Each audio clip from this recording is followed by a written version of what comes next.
If I'm being honest, for too long, I lived for Jesus in private. If I'm being honest, for a long time, I thought I was living for Jesus. I went to church, I believed in God, considered myself a Christian. But if I'm being completely honest, most people outside of the church might not have known it. My faith was private. I was too worried about what the world would think.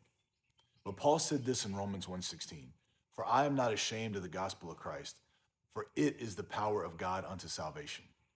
Jesus didn't die for us in private. He was mocked in public. He was beaten in public. He was crucified in public. He carried our shame in front of the entire world. Yet for years, I was okay keeping my faith tucked away, not to make anyone uncomfortable.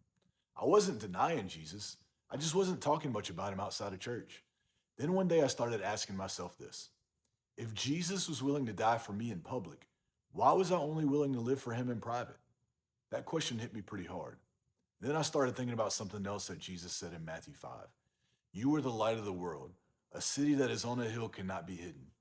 Let your light shine before men so that they may see your good works and glorify your Father in heaven." Think about that.